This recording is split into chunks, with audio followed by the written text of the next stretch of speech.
Welcome to the Global Neurosurgery Conversations, Episode 2, Beyond Resources, What Makes a Neurosurgeon? Today, it is a real privilege to have with us Professor Baskaya, internationally recognized for his expertise in cerebrovascular and skill-based neurosurgery, with a very strong emphasis on microsurgical anatomy and precision. Thank you so much, sir, for joining us today. Thank you, Kamal. Thank you for the invitation for having me. Good morning.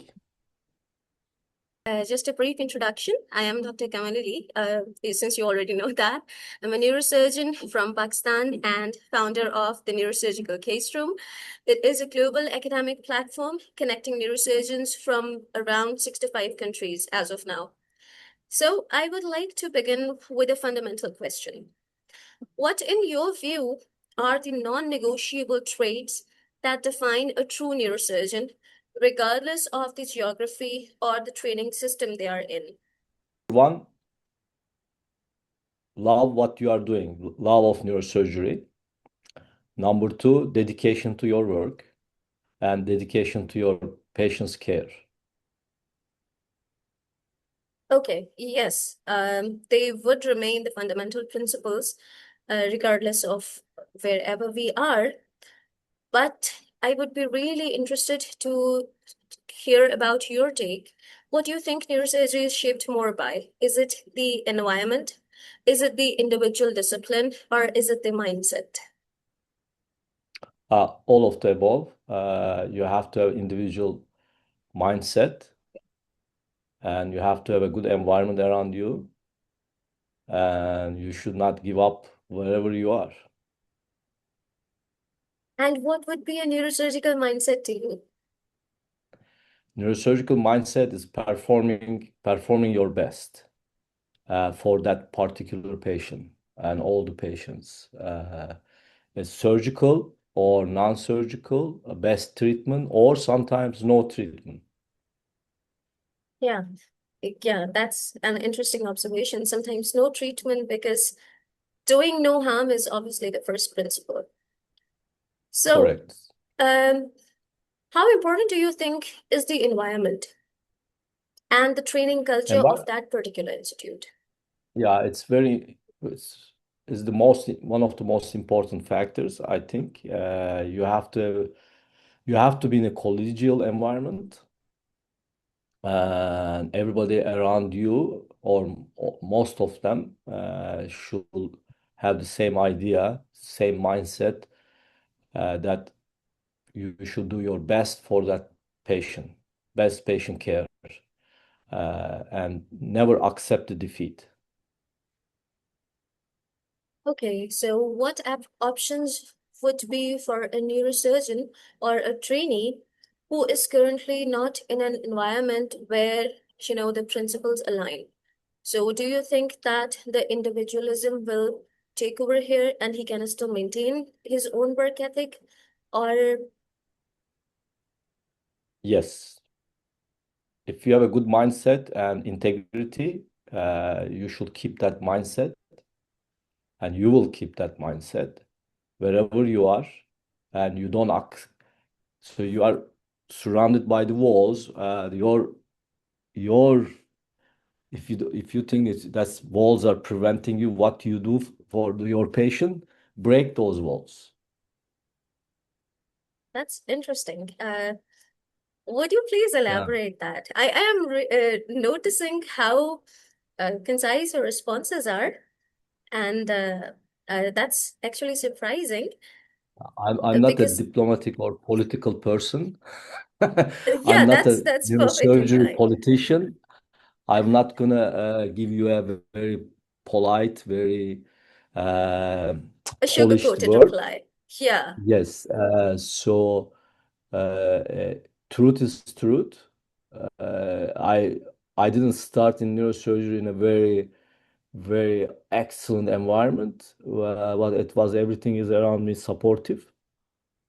And one thing I learned from my senior neurosurgeons, don't accept the defeat and break the walls around you. So just don't stay in your little environment. If there's an opportunity to see, go, do that. If there's an opportunity, you can do something to improve better, you do at home. And there are so many things now. It's not like in 1980s. We have internet, we have videos, you can watch, you can do, you have so many resources. So if you keep crying, oh, I don't have this, I don't have this, you won't have anything. Yeah, beautiful. I love that approach because that's a no excuses approach, which goes a Correct. long way. And yes, to a certain extent, the environment is going to play a certain role in how the neurosurgeon is going to be shaped, because otherwise there's going to be a philosophy misalignment. And I'm very happy that you are keeping it to the point, because not a lot of people say things as they should be said. They're softened up too politely and too often. So, Yeah.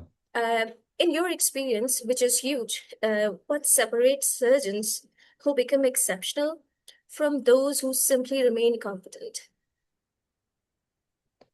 Uh, so may remain incompetent, you said?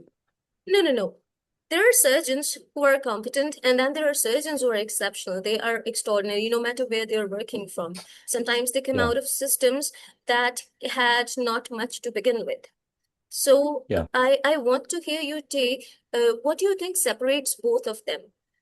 A similar The, environment trains two yeah. surgeons. Yeah. It is this is a neurosurgery is a lifetime learning experience, right? So if you think the moment you think that I learn everything, I am performing my best, that is probably competent neurosurgeon, successful, but not exceptional. The true exceptional neurosurgeons try to still try to learn, and at age 50, 60, 70, I'll give you a example. There's a picture of Professor Drake and Professor Yashargil together at their 70s in the lab and under the microscope, and discussing over an anatomical subject in a cadaver head. So that means they are still teaching each other, learning from each other, and they are trying to understand more. So, uh, uh, yes, everybody will retire at one age, but performing your best wherever you are, whatever you are, that's the key element I think differentiate exceptional neurosurgeons. And then other trait in exceptional neurosurgeons, keep trying and keep practicing.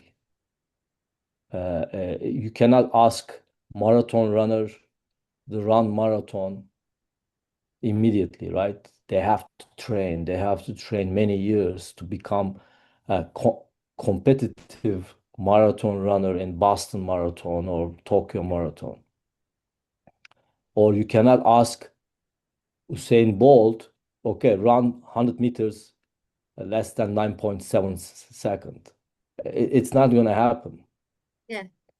So the skills and the what you have is might be important, but the most important is exercise, practicing, exercising over and over again, like the commercial pilots, right? They have to have a 10,000 hours.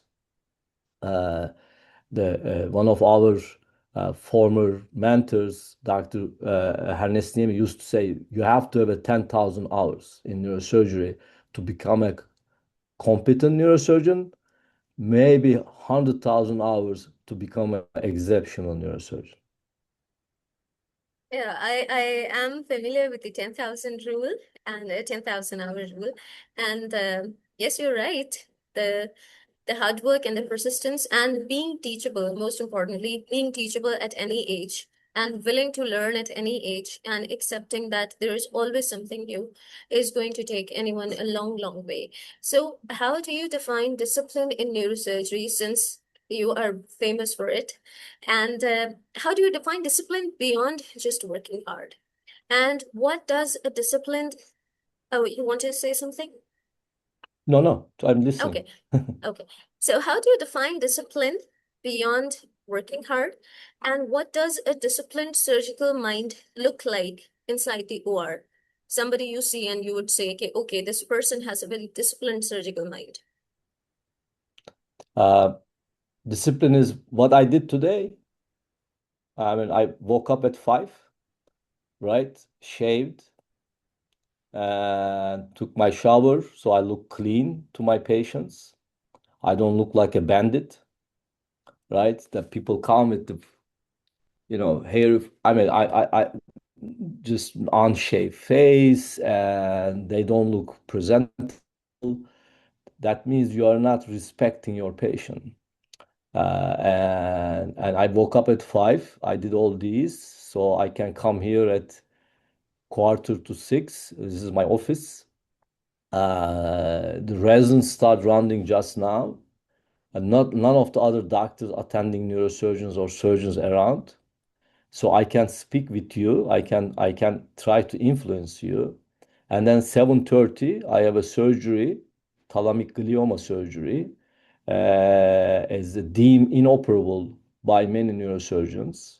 So I'm gonna go there, speak with the patient and his family, and get the consent, and then I'll start the surgery at 7:30. And I finished surgery last night at 6 p.m. whole day.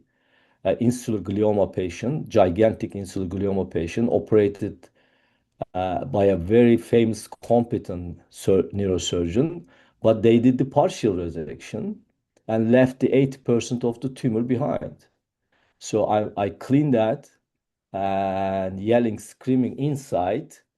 Why did they didn't do it the first time? Because you create a scar. So that's the discipline. But I didn't give up. I didn't say, okay, so what? They couldn't do it. I didn't remove either. All right. If I could have done like a 70%, 60% removal and called it a success. But we know that glioma patients get more benefit from the growth total or near total reduction. So that's the discipline. That's the discipline in the operating room, having a quiet, dedicated people around you, starting the day like new day, and enjoying what you are doing, not terrorizing people around you, but giving that discipline to everybody. Hey, our main focus here, that's the 2 hours or 5 hours or 10 hours time, which is a sacred time, sacred contract between you and your patient, and giving that 100% of your effort and providing same effort around you with your team members and making sure they do the same. So I think that's the discipline. I don't know, I explain okay, but I'm not going to tell, oh, I read every night 10 hours or 5 hours, I study. That's the discipline too. But this is our daily professional discipline. Yeah, I was quite surprised when I saw the time. It is 6 a.m. there at Professor. For everyone who doesn't know, I was very surprised that it was too early because I think the workday would have just begun. I was not aware that your workday begins at 5 a.m. So yes, that's something to look forward to. I am sold. I can't say that it's not, Not it every day sounds I good. wake up at 5. I wake up at quarter to 6 or 6 o'clock. And the life, I mean, I drive just 5 minutes from home to work. I'm lucky I live very close by. And the surgeries every day start at 7:30, and I do surgeries every day. That's brilliant. So, can the surgical excellence be systematically trained, or do you think there is always this element of being gifted? Is there always an element that cannot be taught, or do you think anybody can be trained if they have the right mindset to be an exceptional neurosurgeon? Do you I think mean, it's a gift? I think it's both, Okay, but ungifted but persistent surgeons can overcome their problems uh, by training harder, practicing harder. I've seen it. You can Okay. train yourself and then yes, gift is also skills are important too, but if you don't train, doesn't matter how skillful you are. You need to know certain moves, when to do, when not to do. So yes, gift skills are important, but not the utmost important. I think is the if you train hard, you practice hard, you may not be able to run the 100 meters in 9.67 or 9.7. You're going to run the 9.8, 9.9. But that's also excellence, right? Running the So 100 meters less than 10 seconds.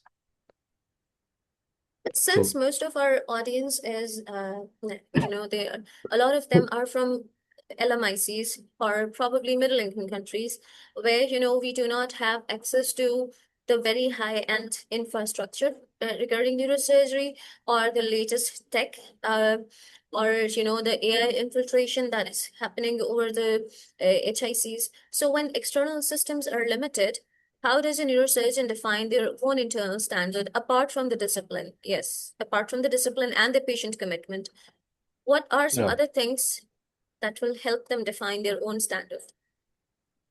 again, even doesn't matter if you are in the low income or middle income country. Now you have access to this conversation, right? And you have access to what's published, what's presented, and what kind of other exercise practice models develop for the low and middle income countries. So, I don't know you are aware, but we have a medicine initiative for microneurosurgery. Madison is the town I live, is the capital city of Wisconsin. And my lab manager, Dr. Abdullah Kelesh, and we initiated this. So we train surgeons, neurosurgeons, residents, established neurosurgeons, fellows, students in the lab here, but they can come who can come, right? They find their own. They sometimes use their own expenses. They get sometimes scholars from their home institution or government. But what about the ones who cannot come, right? That's the answer to your question. So the ones who cannot come and get this training here, what we do in that initiative, we buy small stereoscopes, microscopes from the eBay in the internet. Do you know the cost of those? Uh, Sometimes $40, sometimes $50, sometimes $60. The cost you pay to wear that sneaker, Nike or Adidas sneaker, less than that. And then there are kits, Twitzers actually, the things you use for your own, makeup. You can use the surgical instruments, and then you can create your own fake vessels. And there are sutures available online, outdated, real microsutures, and you can use them to practice microsurgery. If you practice this fine microsuturing, I'm telling you, you'll perfect it. We have examples of medical, not medical students, undergrad students, high school students coming performing this over and over and over again, and now they perform that procedure in animals, or it's much more complicated situation models, much better than, I bet you, much better than many established neurosurgeons. you just So, answered my next question. I'm very happy that you did. My next question was Okay, that, you got me fired, so that's why I got excited. So yeah, I'm that I'm was a, the I goal. am a Turk, and Turks are very excitable people. So we like talking. That was the goal because you were not talking in the beginning, and I wanted to hear a lot of your perspectives because obviously it's just as good of an opportunity for everyone else as it is for me. So, because we usually do academic sessions, this is a new series. We did the first one with Professor Spretzler. This is with you. And this is just a one-on-one mentoring session that we are so fortunate to have. And yes, you're right. We have less excuses than whoever came before us because the access is unmatched at present. Yeah. And my next question was that you have already answered that how can one realistically build microsurgical skill without access to high-end labs? So I'm glad that you have already answered it in thorough detail, and I'm There are sure. things. I mean, yeah. Sorry for cutting you, but uh, I when I go to YouTube, for example, check the YouTube. It's like amazing in this. I've seen videos that people suture noodles, unbelievable. There are so many things you can do. We just don't, it doesn't come to us easily, but you know that there are so many other things you can search, you can go do and exercise, and then you can create also opportunities in the operating room. You don't have chance doing the bypass, for example, right? It doesn't come. You don't know how to do it. You didn't see it, but you can practice the certain things. So when I was first time doing my residency in Turkey, in the early 80s, we we were asked to perform dural opening and dural closure under the microscope. Initially, at that time, I thought, well, this is stupid. Why? I mean, we can do this with the naked eye or the loops. But now I realize how important was that at that time, improving your using the microscope, how to use and use even the macroscopic sutures, using them as a microscopic sutures or microscopic instruments.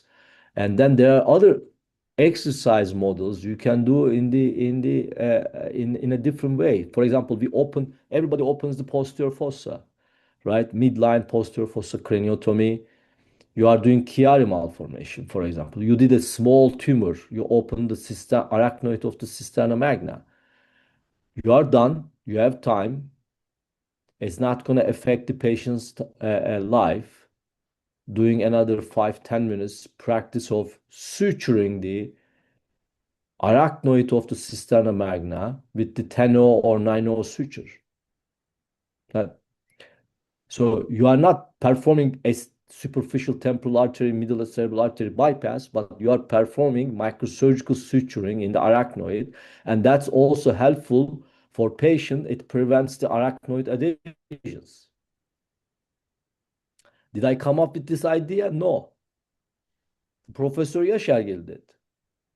Whenever he opened the cisterna magna, if after he is done with the main surgery, he close it back with the 10-0 suture. And how did I find out? I listened to him. Now you are listening to me. So that's how we're I'm going to sold. spread the knowledge, right? Yeah. Yes, So yes. that's the idea. That's what Yeah. you are doing is very, very important. And I congratulate all of you guys doing this kind of sessions, is spreading the information, is spreading the knowledge and sharing the experience. Thank you. Even though there have been people who have been telling me that these sorts of webinars are getting done all the time, but I don't think it is enough. And I don't think the Mhm. conversations that are going on are enough because most of them are not resident oriented and they are not, day-to-day hard facts.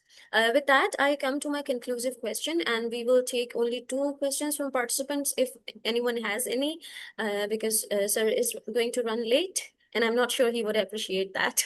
So, my last question to you would be what is one hard truth about neurosurgical training that most young surgeons are not ready to hear? Hard truth is the again is the long hours, and unfortunately, uh, if you want to be exceptional, this becomes a lifestyle.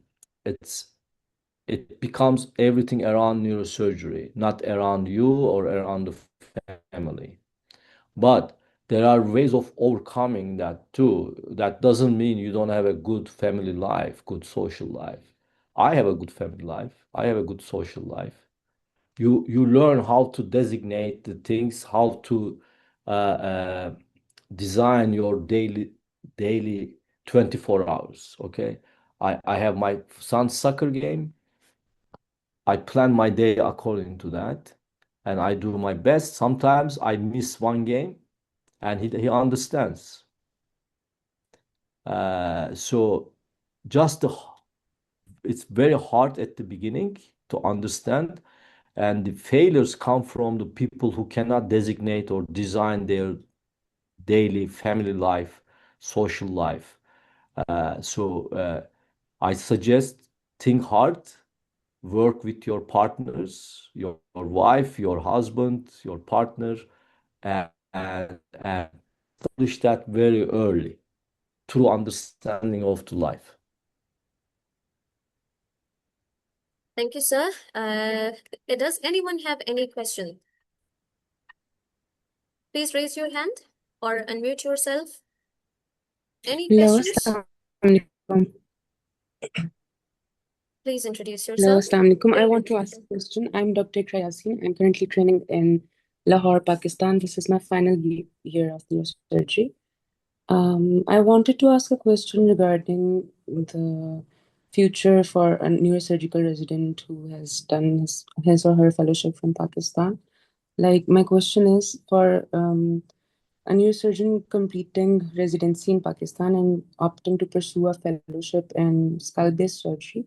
What is the scope of the transitioning into a research fellowship or academic position in the US? And how much does subspecialty experience or the publications in skull-based surgery influence the chances of entering a US neurosurgery training pathway?